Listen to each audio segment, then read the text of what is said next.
Gaafa tokko naamee siin ajjeesan anjee. Osoo hin dhamin dura. Hedduu aare siin ajjeesan anjee. Jennaan eega bar wanni ijee booda siin ajjeesaa jennaan awoo ani ilma sila taati.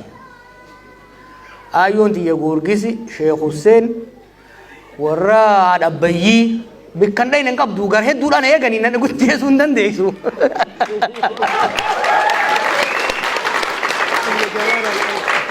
Maqaan kiyyaa'u Jawaara Jawaara Sheekh Hussein beektanii dawaa jechuudha.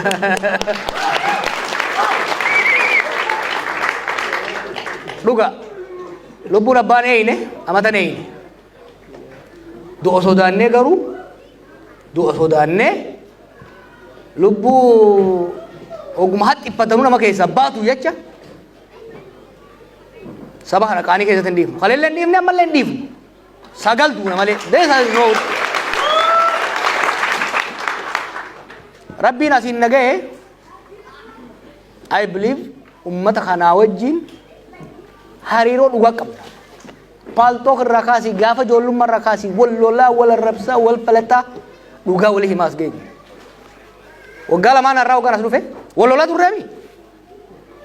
Waan isin barbaaddan jechuun hin danda'an ture. No yeroo sanitti waan hin jeefin qaba ni beeku waggaa lamaan dabre kan waan hin hojjedhe naaf beeka. Time was important. Yeroo sanitti osoo hin chaajee rakkoo dhufaa waan amma sosodaatan tokko tokko ni uumama ture. San bira dabarre amma. Now wanni godhamu ni jira jechuudha. Kau emen, anu emen osoo hidhamin duran keessaa bahe. Gorsa kennu gargaaru malee. Maaliif ijaarame tokko ijaarte ilmaa waggaa inni amma 18 ta'e booda goojjoo ijaarteefiti haaloo dhoofteef irraa baafta. Daayinaamik ta'uu danda'uudha qaba miidiyaan kamuu. Lubbuu itti guraa ijaarame siyaasaas haa ta'u. Jaarmaa miidiyaas haa ta'u jaarmaa kamuu yeroo wajjin iffooyyeessaa yoo hin deemne ni kufa. Kaampanii footoo warri dur kaaftan abbaa dilla footoo dur hin kaatame. Waan Kodak jedhan tokko beektanii ka footoo ittiin kaasan. If jijjiiruu dadhabee kaameraan ijoolleen bililii dhuftee wanni fiilmii sun badee irraa Kodak gara kana jira namni beeku hin jiru. Ameerikaa kaampanii Blockbuster jedhamu tokko ture. Fiilmii isarraa kireeffanna turre. Warri Netflix kun dhufeeti milee xiqqaa takkaan nurraa biti jedhanii ni didan. Netflix irraa fuudheeti wanniin Blockbuster awwaalame jechuudha. Miidiyaan kamuu jaarmeenii kamuu if haaromsee deemuu baadnaan ni du'a. Waan du'aa deemu immoo lubbuutti dheeressuun sirrii miti. Kanaaf yoo jijjiiruu danda'e miidiyaan kamuu ambar miidiyaa OMN bar qabeenya kiyyaaf hin jaarre. Qabsoodhaaf jaarre. Qabsoo san fayyade yeroo sanitti. Qabsoo ammaatii wajji jijjiiruu yoo danda'uudha qabaa jechuudha. Yoo ka danda'u taate isinis ni gargaartan. Waan isin fayyadne hin gargaarin aboo. Waanuma ta'e waan isin wajjin waan quuqaa isinirraa hin buqqaafne hin gargaarin jaarmaa siyaasaas haa ta'u gaarii jaarmaa miidiyaas turraan numa kufa. Isin fuudhee kufa jechuudha. Kanaaf dharras taanaan jaarmeeniif jijjiiruu barbaadan jaarmaa siyaasaas ta'e jaarmeenii OMN. Kiyyaame keessanii bar. Nama tokko wajjin isinirraa hin bar sabbata keessanirraa hin baase. We all contributed to it. Kanaaf sanitti ilaaluu qabu hoggansi isaatiis jechuudha. Rakkoo baqataa Kaayiroo bilbila ishee godhan duutii naa himi. Gama dandeenyuun gama hundaan ni goona naa himi gama saniin asirra haasa'uun ni hin qabu. Waa'ee maraammartoo hiyyummaa keessa maaltu nu galche? Slaayidii san karee fuusan mee osoo naa bante buqqaafti na fakkaata. Maalin jee abii sirna abbaa irree ijaaruudha deemuuni gaagama siyaasaa fide political crisis fide. Political crisisiin tuni deemtee wal waraansa nu seensifte. Wal waraansi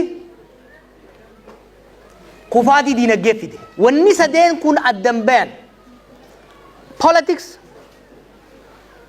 security and economy are inseparable. Siyaasaa ta'e eemaruu baannaan maaneej godhuu baannaan karaa qabsiisuu baannaan lolatti seenta. Lola seennan diinagdee taa hanga sanuu guddatte ni nyaatta gara fuulduraalee guddattu. Siniif gabaas biyya Koodirivaar jedhamtu akka ture Afrikaa keessa. Gaafa bilisummaa baateerraa hanga early 1990s addunyaa irrattu biyya saffisaan guddataa turte. Garuu nama tokkotu aangoorra ture. Gaafa qaalichi sun gadi qajeelu dubbiin sabaa jidduu dhooteeti koodiwaararra biyyoota hiyyeeyyii keessa jirti jechuudha. Hanga feete yoo guddate biitii takka dhimma siyaasaasii dhimma seekuriitiisii fi furuu baannaan diinagdeen siin guddatu jechuudha. Diinagdee guddisuu yoo barbaadde siyaasa guddisuun barbaachisaadha. Keessattuu biyya sabdaneessa ta'e keessatti biyya saboota adda addaa qabdu amantii adda addaa qabdu keessatti siyaasaa wal qixxeessuu baannaan abadan biyyi guddachuu hin danda'u. Kabiraa qaaloomsa jireenya maaltu uume? Kanuma uume. Qaaloomsa jireenya Abiyyi uume. Maaliifi bara Abiyyi rabbumaatu haafeesse malee akka aangootti dhufeen deeggarsa saba hundaa yeroo qabu sanitti paartii kamuu dorgomee mo'achuu danda'a ture bara sirna dimookiraasii ceesisuudhaaf. Bar mallas rakkateeti mallas wanni abbaa irree ta'eef fedheeti miti bar saba xiqqaa keessaa waan dhufuuf gara dimookiraasii yoo dhayne ni mo'amna jedhaniiti qabatan. Kana maaltu cinqee saba bal'aa kana keessaa dhufe ummata bal'aa kana keessaa dhufe Oromoo qofaami kibbi guutuun kaabninis deeggaruu ture. Bololee itti yaanne because he was not mature and he is not maturing, you know. Gara hariiroon mootummaa fi waboo jidduu jirtu hariiroon mootummaa fi nama hunda jidduu jirtu hariiroo diinummaa fi hariiroo kasaaraadhaati. Hariiroon Abiyyi ministeerota isaa hariiroo Abiyyii fi marrootiin adda miti. Sodaataniitu gattaan malee hundi osoo hiree argate caakka seena. So kun waan hin beekuuf I can tell you details. Wanni hin jara affeeruuf maali? Ololaa miti.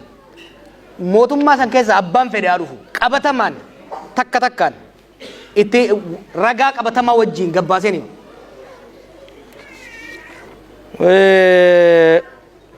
nama jaarte moo kophaa fiida? An kophaa mul'adha takka kophaa fiigeen beeku. Nama waggaa ol baafte akka ishee taati shimbiraan nyaata. Arra dhiisi kaleessa gaafa silaa kophaa fiigesan sanuu kophaan fiine akkan kophaan fiine gaafa kaane Oromiyaa guutuu ganda waggaa sochoofnu lafatti mi bara built that ya waan qeerroon hojjete san yeroo meeqan Keeniyaa dhaqee yeroo meeqan biyya meeqa dhaqee bara san keessatti ijoollee leenjisaa turan jaaraa ture. Gaafa Singapore baradhu irraa kaasee hanga Ameerikaa jiru hanga paaspoora kiyyan irraa fudhatanitti every year Itoophiyaan deeman ture qorannoodhaaf jedhee niin qoradha niin leenjisa niin jaara. Amma faamoo akka ajaa'ibaatti jirra beek maal seete Itoophiyaa tana dur hoggaan biyya alaa ture fagoo irraa ilaala akkan tana dubraa takkatti. Hoggaan biyya gane bira dhaqeetiin qaqqabadhee arge. Hoggaan hidhamu macaroo keessaa hin ol arge beek. Miila irraa hanga mataatitti jaarree jira nama. Sammuu jaaru jirra sammuu jaarree nama. Waan tokko amma ooyoo akkana godhan warra kaan isin irraa fudhata. An biyyaan nu harkaa diigamaa sodaadha malee amma booda kabalanii nu harkaa fuudhanii yaadinaa sun. We have built. An kanii yaadda'u fardaan nu jala du'aadha malee fardarraa nu kaasanii jallaa buufnee tolaa qajeelaa irra keenyaadha malee argumentiin jiru san hin yaadina. Kan hoggaan jiru yeroo hunda Oromootu prime minister ta'ee itti fufuu jechuu miti. No, we don't have to, we don't need to. Sirna dimookiraasii keessatti uummanni lakkoo isaa wayyaba. Number 1 yoo kana butaate number 1 sun gara tokkoon deemuu hin danda'u. Keeniyaa akka ilaaltan amma abbaan fedhaa dhufu warri saba guddaa aangoo moo pirezidaantummaa godhaman taates wanni isaan jiran hojiitti gama jechuudha. Sirna dimookiraasii keessatti sirni dimookiraasii mirga warra wayyabaa bulchaa mirga sabxinnaatu kabajama. San qofaa miti. Mirga qofa osoo hin ta'in lakkoofsi dimookiraasii keessa waa lamaatu murteessaadha jiran. Lakkoofsa namaa fi maallaqa. Nuti lakkoofsa ni qabna maallaqa irratti dalaguu qabna. Maallaqa irratti dalaguudhaan immoo siyaasa wal qixxeessuu qabna jechuudha. Namichi Oromoo salphisuu kan jettaniif ambar waggaa lamaan duraa qofaame waggaa afran duraatu haa balleessu. Nama dalaguu balleessa. Namni badiirraan baratu namni hin bilchaatu nama waggaan gorra bohaare'a mucaan kun Oromoo keessaa bahe akkasin isin jechaa ture yeroo haa kenninuufi siree jalatti haa qabnu ummata usaa arraddaatiidhaa isaa oofa usa waamee qobsine san dhiisi lola biyya eega galchee boodaas okay harkumaa taate gargaarree irraa qaqqabnee waan hojjenne details gara fuuldura dubbii eega dabarte booda malee osoo deemtu barreessuun iccitii baasu taati. lola godhamaa kaabaan godhamaa ture san akka dhaabbatuuf waan godhame waan xiqqaa miti jechuudha. Ammas maraamartoo san keessaa bahuu diduudhaan itti hammaate itti sharafteewu itti sharafte. He's not maturing, he's getting worse. Waa'ee beekumsaa irratti anaanis ni fita. Beekuu dhabuu isaa qofa miti. Jibba beekumsaa qaba. Waggoota shanan kana keessatti waan godhaa inni ture keessa qabsoo waggaa 50 xureessuu xiqqeessuu Galaasaan gaaf tokko osoo an argu mataa akka lafa qabate. Waggaa 40 maal gootanii jee waggaan inni godhu. Walgahii cufaa irratti. Galaasaan hoggana best nu barbaanne ta'uu dhabuu danda'a. Leencoo ta'uu dhabuu danda'a. Daawud ta'uu dhabuu danda'a. Garuu isaanirraa magarre bar. Tuffiin inni qabsoo Oromootii qabu. Tuffiin inni jibbii inni qabsoo Oromootii qabu akka jaarmeetti akka mootummaatti gadi buute. Nu dhaga'uu didee bar. Warri wayyaanee nu dhaga'uu didee inni dhaga'uu didee balad deema. Biyya san keessatti Oromoo tuffachaa Oromoo xiqqeessan no one tolfatee hin jiraatu. Dhuga qabna haqa qabna bar. Kabiraa beekumsa. Waan amma isaan haasa'an mucaan amma Shimallis kunis isarraa dhaga'ee wayyaa bar beekumsaanis ni caalama Shimallis isa. Nin beekaa I know both of them. Isaan jallisee malee nama waayii hojjechuu danda'u. I know him. I spent 6 months gaafa inni dura dhufe. Amma inni illee isarraa barateeti naqamtee dhaqee ummata lolli ama shandaaraa godhe jidduutti ummata hayyuun meeqa keessaa baatee hayyuun meeqa keessaa galaafatamte jidduu taa'eeti hayyootni Oromoo maaliin godhan? Oromoon bar jara kana asiin ga'uudhaaf akkanaa kana bareedaa akkanaa kana guddaa akkanaa kana meeqaatu daaraa ta'e bar.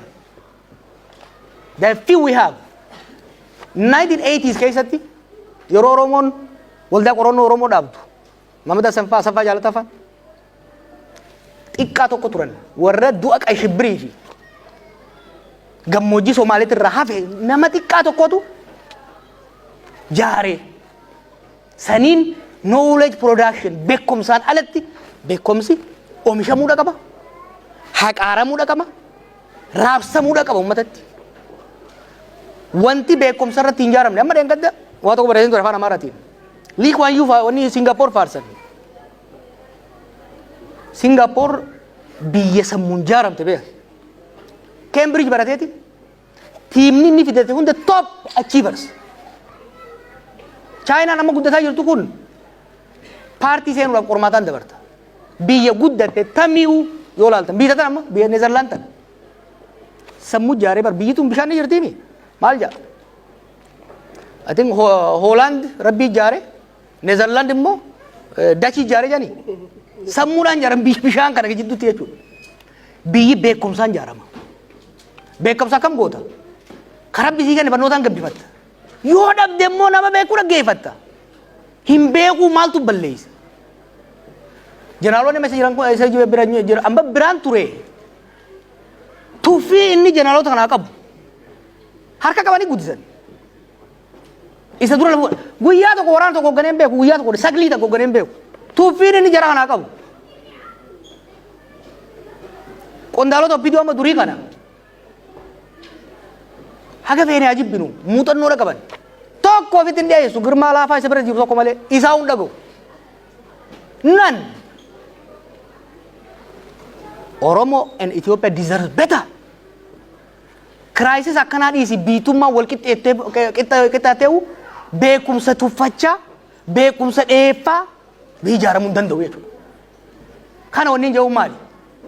Isa xiqqeessu maaliif miti? I used to tell him this in person. Amma garuu dhaamsi dhumaa asirratti immoo an du'eetiin bada malee aarsaan uummanni kun amma 50 godhe biiti carraa meeqa qabdu hiree meeqa qabdu saban maraatummaa nama tokkootiin hin diigamtu jechuudha. Uummanni keenyas hin salphatu. Kaleessa bar abaa'oon nu dhalche. Ni atatanii gaafan abaa'oo irratti abaa'oo qeeqee barreesse. Abbaan kiyya abaa'oodhaan. Akaakoon kiyya lola sooraa keessa ture. Jaarmana dhalchee keessa guddadhe kaniin qeeqee Nope. Abaa'oon qaramee jira kanaaf bira dabarree sochii bira uumuu qabna gaafa hin jedhe maaliif jibbarraa miti. Sababa qabsoon Oromoo laamshoftee hamileen Oromoo waan cabeef gara fuulduraa deemuu qabnaadha. Ammas taanaan qeenyaan mootummaa irratti gurbaa kana irratti illee kaasuu waan biraati miti. Sababa isaa kana caalaa biitii laaffatuun qabdu wanni ani isin gorsu sabaan walitti hin bu'ina. Ammoo inni isaan barbaadan kalee biyya Oromoon biyya diiguu deemti jedhaniiti Amaara wajjin nuuf Tigiree cafaqan. Arrammoo aangoo isin irraa fudhatu deeman jedhaniiti Oromoo keessa seenanii aangoon fudhatamtu hin jirtu biitiin hin jirtu gaafa inni kuteetti gaafa inni turetti. Kanaaf Amaara wal garaagarummaa guddaa qabna. Wal falmii guddaa qabna. Falmiin kun itti fufa. Gadoos walirraa qabna. Garuu Rabbi wal bira nu uume. Rabbi wal keessa nu uume. Akka biyya tokkotti ta'uu baatu akka ollaatti waliin buluun dirqama. Jibbaan keessattuu aangoo qabatanii Oromoon bikka gaafa barbaadan Oromoo wajji dhayan gaafa barbaadan immoo Orma jalaa itti dhokatan ta'uu hin dandeessu. Isinillee kana yayyaminaan jaa galatooma ulfaadha.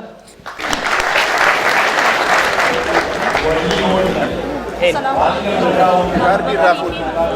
Kardi.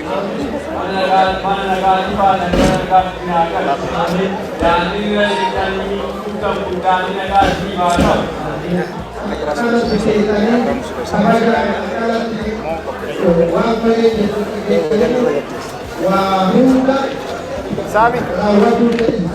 Abdi. Kita periksa. Karar.